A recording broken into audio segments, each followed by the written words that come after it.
Ancient Chinese philosopher Lao Tzu once said a journey of 1,000 miles begins with one step. A Lima man who recently returned from his lengthy trek made incredible feats across the country, but only on his bike. Katie Jackson shares Trey Ducker's expedition with us.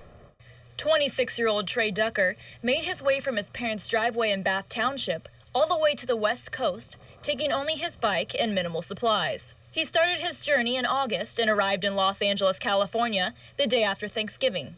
Basically what I was going to be doing this whole journey I had never done before. I had never slept in a tent. I had never cooked out in the wild. I had never survived. I had never ridden a bicycle more than 50 miles. I had never done any of these things.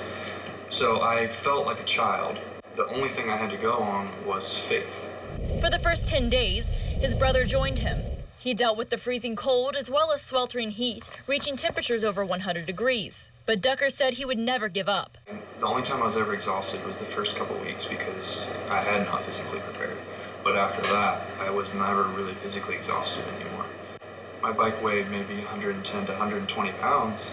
While I was going up a mountain, the only thing I had to rely on was my strength in my body, and there were times when I wasn't sure if I was able to do it, but I was going to try it anyways. Trey biked well over 3,000 miles, only staying in a hotel 4 times and sometimes waiting a full day until he found water. But along the way, he met many people inspired by his journey. They opened up their homes, offered him food and a place to stay.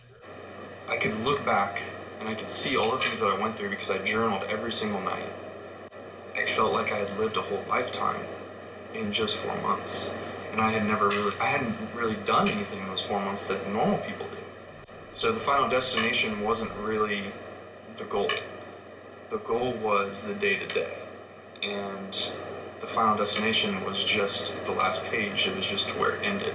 Ducker says in those 110 days, he found faith in humanity and what it truly means to be human. In Lima, Katie Jackson, your news now.